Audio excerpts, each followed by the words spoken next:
तो रजनीकांत की कुली finally theatres के अंदर आ चुकी है। मैं थिएटर में देख के आ चुका हूँ। वन वर्ड रिव्यू है कि एज अ रजनी फैन अच्छी तो लगी, लेकिन डिसअपॉइंट थोड़ा सा तो मैं हुआ हूँ। So hello everybody and welcome है तुम्हारा रोहन अनफिल्टर्ड के अंदर। वीडियो में हम लोग कुली मूवी की एंडिंग प्लस पूरी स्टोरी के बारे में बात करेंगे। स्टोरी में तुम्हें बहुत चुटकियों में बताने वाला हूँ। देखो, कहानी की चालू होती है इंट्रोडक्शन के साथ में। इंट्रोडक्शन है अपने साइमन, ये नागार्जुन के कैरेक्टर का।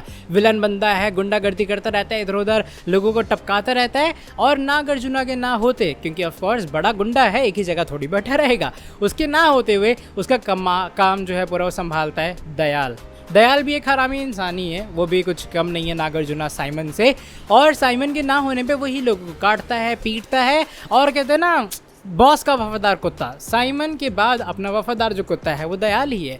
दयाल पूरे एकदम कहते हैं ना चौड़े में घूमता है, सबको हुक्माना देता है, लोगों को पकड़ता भी है। क्योंकि देखो, इतना बड़ा अगर कोई बिजनेस चला रहा है उसमें बाहर का बंदा तो घुसेगा ना, तो उस बाहर के बंदे को आइडेंटिफाई करने का काम भी यही करता है। ये सौंप देता है साइमन को ताकि वो भरोसा इस पे बनाए रखे। इसी के बीच में कैरेक्टर इंट्रोडक्शन एक और है जो कि है राजशेखर का।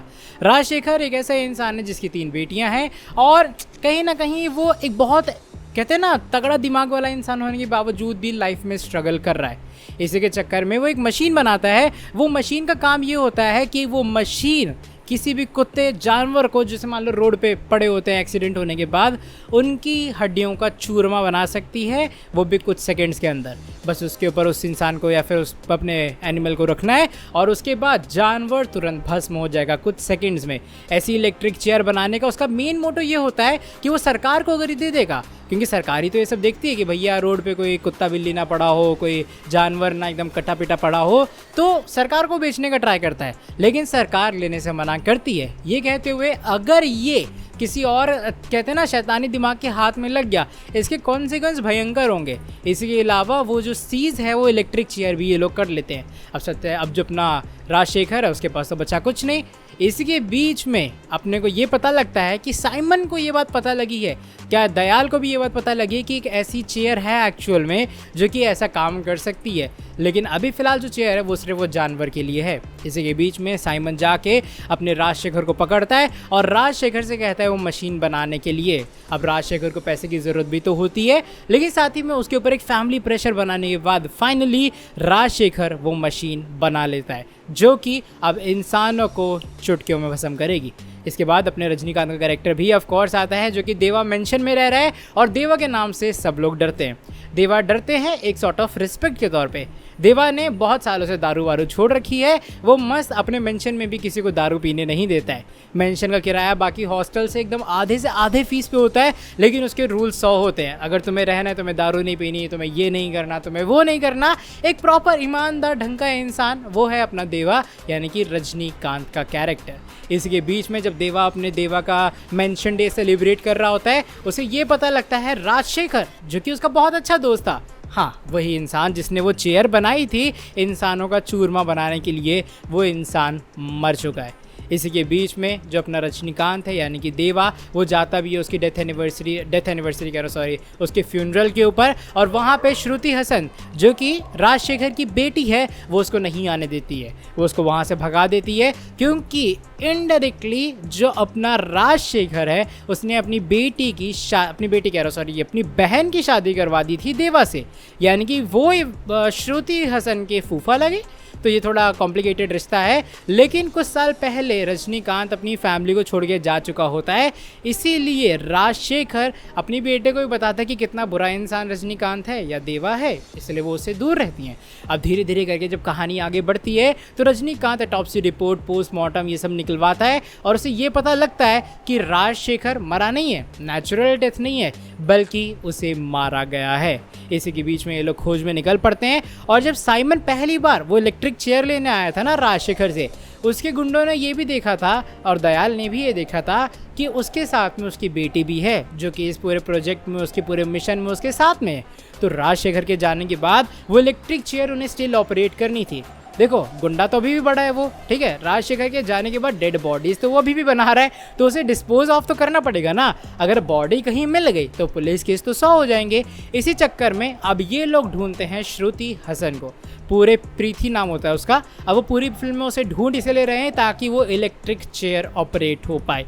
फाइनली डिकोड करता है अपना देवा ये बात सुन के कि भाई हाँ अब तो कुछ तो काम है, अब वो गुंडे आएंगे श्रुति हसन के पीछे भी। इसी के साथ में देवा कहता है कि भैया वो भी राजशेखर का एक इंसान है और उसे भी वो चेयर ऑपरेट करनी आती है।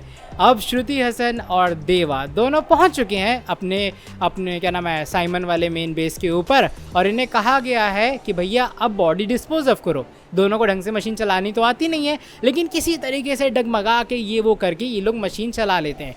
पैसे भरपूर इन्हें भी मिलते हैं, लेकिन देवा का जो मेन मिशन है, जो मेन मोटो है, वो क्या होता है, उसे अपने दोस्त राजशेखर के कातिल को ढूंढना है। क्योंकि ऐसा देवा कहता है कि उसके ऊपर बहुत सारे एहसान हैं कि राजशेखर ने उसके लिए बहुत कुछ किया, इवन अपनी बहन के साथ उसकी शादी करवा दी यार, जो कि बड़ी बात है। एक अनाथ के साथ अगर कोई इतना करता है तो उसके कातिल को ढूंढना देवा का बहुत बड़ा फ़र्ज़ है। इसी के बीच में हमें ये भी पता लगता है कि जो इंसान अभी फ़िलहाल साइमन के साथ में है, जिसको मैं दयाल बता रहा हूँ, उसका so called right hand man वही एक बहुत बड़ा दगाबाज है। वो एक्चुअल में एक पुलिस कांस्टेबल है जो कि जासूस बन के आया था, लेकिन इतना लालच उस इंसान में आ गया कि उसने कहा पुलिस को कौन खबर देगा, मैं जाके अपना काला धंधा करता हूँ ना। तो इसीलिए अब वो साइमन की जगह ज़्यादा पैसे या साइमन के साथ रह के पैसे कमा रहा है, और ये बात साइमन को पता लग जाती है कि भैया जो असली जासूस है वो तो दयाल ही है। इसी के बीच में वो देवा को फ़ोन करता है और देवा से मिलने के लिए कहते हैं, और ये पहली बार होता है जब साइमन और देवा मिलते हैं। हर बार की तरह बॉडी ही डिस्पोज ऑफ करनी होती है, लेकिन इस बार जो बॉडी डिस्पोज ऑफ करनी होती है वो दयाल की होती है, क्योंकि उससे पहले साइमन दयाल को उसके सर पे खोपड़ी उपड़ी पे मार चुका होता है, और ऐसा साइमन को लगता है कि वो मर गया है। इसलिए लोग कहते हैं इस बॉडी को इलेक्ट्रिक चेयर पे मत डालना, तुम कहीं पे जाके गाड़ देना, किसी भी कहते हैं ना पूरे उसमें जाके क्रिमेशन के लिए, तो वहाँ पे जाके उसको गाड़ने का वो ऑर्डर दे तो देता है। अब रजनीकांत तो यही सोच रहा है, भैया मार तो ये भी सकता था, और इलेक्ट्रिक चेयर की जगह इसने मुझे इसे गाड़ने के लिए ही क्यों कहा। इंटरमिशन आता है और ये पता लगता है कि ये बंदा दयाल अभी भी जिंदा है। वो अपने देवा के सामने भीख मांगते हैं, कहते हुए कि अरे मेरे भी बच्चे हैं, मैं पुलिस कांस्टेबल हूँ, मैं बहुत दिनों से अपनी वाइफ से मिला नहीं हूँ, तो प्लीज़ मुझे जाने दो। देवा अच्छा इंसान ठहरा, देवा को लगता है हो सकता है सही कह रहा हो, साइमन के प्रेशर में आके चीज़ें कर रहा हो, इसीलिए वो यहाँ पे जाने देता उसे। सिर्फ यही नहीं, बल्कि वो श्रुति हसन को उसके साथ भेज देता है, ये कहते हुए कि भैया थोड़ा खून से लथपथ है, अगर कोई रास्ते में देखेगा शक करेगा। इसलिए श्रुति हसन उसके साथ में जाती है ताकि अगर कोई शक करे तो कैसे उस चीज़ को टैकल किया जाए। इंटरमिशन के बाद पता लगता है कि असली हरामी इंसान और कोई नहीं बल्कि दयाल ही है। दयाल कहता है भैया मैं तो जिंदा हूँ, लेकिन ऐसा वैसा है, तुमने साइमन को धोखा दिया है, तो अब साइमन को ना तुम ये नहीं बता सकते हो मैं जिंदा हूँ, अब तुम्हें मेरे सब काम करने पड़ेंगे। इसी के बीच में हमें ये पता लगता है कि साइमन के बेटे को एक लड़की से प्यार हुआ है। अब वो जो लड़की है वो वहीं काम तो करती है, लेकिन ऑफ कोर्स साइमन का बेटा, भैया डॉन का बेटा डरेगा ना, उसकी भी तो फटेगी ना थोड़ी बहुत अपने बाप से बताने में कि वो किसी लड़की से प्यार कर रहा है जो कि वहीं पे है। अब ये इसके चक्कर में क्या होता है, ये सोचता है कि देवा को बता दूंगा, क्योंकि देवा अब साइमन ये दोनों थोड़े एंटी भी बन चुके हैं, लेकिन साथ में ज़बरदस्ती काम भी कर रहे हैं, क्योंकि देवा ने बता दिया है भैया दयाल जिंदा है, उसको तो मैं मार दूंगा। इसी के बीच में साइमन ये भी बताता है कि क्यों उसने देवा को दिया दयाल को मारने के लिए, क्योंकि दयाल ही वो इंसान है जिसने राजशेखर को मारा है। थोड़ा कॉम्प्लिकेट हो रहा होगा, लेकिन हाँ यही कहानी है, यानी कि जिस दोस्त के कातिल को वो ढूंढ रहा था उसने उसी को छोड़ दिया है। अब ऑफ कोर्स देवा क्या करेगा, देवा साइमन से ब्लैकमेल भी होता तो नहीं है, साइमन से वो टकराता है, लेकिन दयाल से वो ब्लैकमेल हो रहा है क्योंकि उसके पास श्रुति हसन है, वो पूरे तरीके से उसको काबू में रखता है, उससे 100 काम करवाता है, मैं दिखाया जाता है उसके पास पता नहीं कितने अरबों 200 करोड़ का खजाना भी छुपा हुआ है।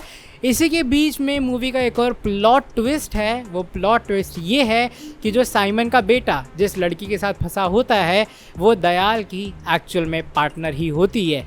वो दयाल की पार्टनर इस तरीके से होते हैं कि ये दोनों साथ ही में पुलिस की ट्रेनिंग में होते हैं, इन्हें जानबूझ के साइड कर दिया जाता है ताकि ये लोग सीक्रेट मिशन पे जा पाएँ। दोनों मिल जाते हैं, दोनों पार्टनर भी बन जाते हैं, और इसीलिए ये दोनों मिल के साइमन देवा इन सबको मारने के पीछे पड़ जाते हैं। अब होता क्या है कि भैया देवा तो बांध के चला जाता है उस लड़की को, लेकिन वो बेचारा साइमन का बेटा प्यार इश्क मोहब्बत उसके सामने दो ढोंग करती है, वो उसको खोल देता है। इसी के चक्कर में उसकी भी कुटाई होती है, उसकी भी धुलाई होती है अच्छी खासी। अब मूवी आगे बढ़ती जाती है और उसके बाद जो साइमन है उसे पता लगता है कि उसका बेटा देवा के पास है। वो एक इंटरनेशनल मीटिंग तक भैया छोड़ के आ जाता है अपने बेटे के पीछे, और उसके बाद आके वो पकड़ लेता है श्रुति हसन को और साथ ही में उस लड़की को जो कि अपने दयाल के साथ में थी। इन दोनों को पकड़ने के बाद वो दयाल को वीडियो कॉल भी करता है और उसी के सामने उस लड़की के बेरहमी से सरिया मार के हत्या कर देता है। क्रेजी प्लॉट तब होता है जब देवा वहाँ पहुँचता है और देवा साइमन दोनों आमने सामने आते हैं।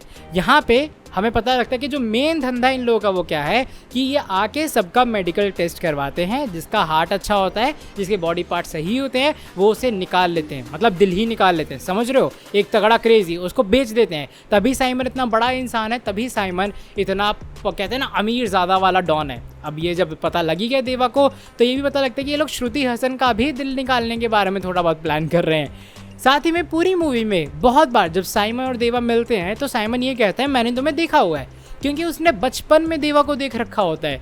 देवा बताता है कि वो पहले आज से कुछ साल पहले एक कुली का रोल करता था या फिर कुली का काम करता था। ये कुली वो स्टेशन वाला नहीं है, बल्कि शिप कंपार्टमेंट्स के अंदर जो चीज़ें भेजी जाती हैं ना वो है। जब वो काम करता था अपनी पूरी गैंग के साथ में, ये लोग एक बार इंटरनेशनल कुली का काम कर रहे थे। वहाँ जाके ये लोग पकड़े जाते हैं और पता लगता है ये लोग ड्रग्स सप्लाई कर रहे हैं। इसी के बीच में जो मेन मालिक है वो तो कहता है भैया ये तो मेरे लिए काम ही नहीं करते हैं, और सब लोग वहीं फंस जाते हैं। पुलिस वाले उनको मारने का ट्राई करते हैं, इंटरनेशनल की जो क्या कहते हैं लॉ इन्फोर्समेंट है, लेकिन उससे ये लोग बच निकलते हैं और सिर्फ 20 कुली के आसपास रहते हैं जो कि देवा के मेंशन में भी हैं। और वो मूवी के बीच में देवा को बचाते भी हैं साइमन के गुंडों से। उसी के बीच में एक उपेंद्र भी है जो कि काली है और वो वहीं पे देवा के मेंशन में रहता है। हट्टा कट्टा इंसान है, सबकी ऐसी तैसी कर देता है यार।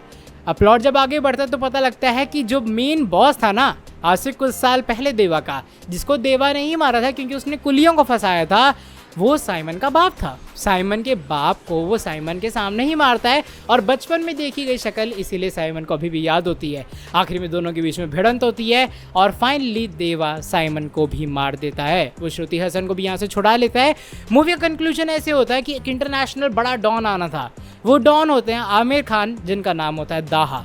दाहा बाहर से आया है और वो आके लोगों को मारना चालू करता है। वो दयाल को भी पकड़ लेता है, बहुत तुरंत, ऐसे तुरंत दयाल को पकड़ लिया। अब इसके बाद आगे क्या हुआ कि जैसे ही वो रजनीकांत को भी मारने चलता है, एकदम यहाँ तक वो पहुँचा देता है कि भैया अब तू भी गया।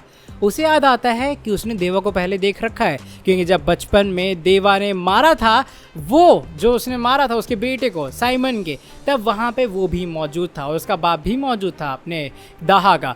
ये लोग भी यहाँ पे एक इंटरनेशनल डील करने आते हैं और फाइनली आमिर खान बचपन से उसका फ़ैन होता है, भैया एकदम टॉप नंबर 1 कुली है, ऐसा वाला सीन। तो ये उसे छोड़ देते हैं और दाहा ऑफर करता है कि अब पूरे जितने बच्चे कुली हैं ये लोग काम करें दाहा के साथ में और उसे इंडिया वापस ना आना पड़े, यानी कि जो काले कारनामे वो करता है अब वो इंडिया में करवाएगा देवा के हाथों। इसी के बीच में दयाल को मारने का उसे मौका देता है, देवा दयाल को मारता है। और जब सपना राजशेखर मर रहा था ना, वो एक नाम लेता है कि power house. Power house actual में एक दारू का नाम है जो कि रजनीकांत ने आज से बहुत साल पहले छोड़ दी, लेकिन आखिरी में उसको पीना चालू कर देता है। मूवी के आखिरी में हमें ये भी पता लगा कि श्रुति हसन राजशेखर की नहीं बल्कि देवा की बेटी है। वो देवा को उसका कुली नंबर बता के जाता है कि कभी भी जब मैं चले जाऊं तो तुम ये नंबर पे फ़ोन करना, और जैसे तुम्हें कुली नंबर बोलोगी, और वो बताता है राजशेखर को भी, राजशेखर बताता है अपने एक इंसान को कि तुम बता देना देवा से अगर कोई फ़ोन करके तुम्हारा कुली नंबर बताए वो तुम्हारी बेटी है, और वो श्रुति हसन ही निकलती है। फिल्म फाइनली ख़त्म होती है एक अजीब व गरीब चीज़ के साथ में, और प्लॉट 2 थोड़ा बहुत छोड़ दिया है क्योंकि अब जो उपेंद्र का अपना कैरेक्टर है वो देवा और दाहा ये सब लोग एक साथ आ चुके हैं, लेकिन एक डील है कि इस बार कुलियों के बीच में आँच नहीं आनी चाहिए। फिल्म खत्म होते हैं, एंड क्रेडिट्स में हमें ये भी देखने को मिलता है कि जो श्रुति हसन और उसकी 2 बहनें हैं ये लोग बाहर जा रहे हैं और देवा ने नहीं बताया है अभी भी कि वो एक्चुअल में उसकी बेटी है। श्रुति हसन पूरी मूवी में उसे सर बुलाते क्योंकि उसकी वो कुछ खास इज्जत करती नहीं है। ऑफकोर्स वो आखिर उसकी बुआ को छोड़ गया था, लेकिन वो आखिर में कहती है क्या मैं आपको अंकल बुला सकती हूँ। बस इसी तरीके से कुली मूवी का एंड हुआ है।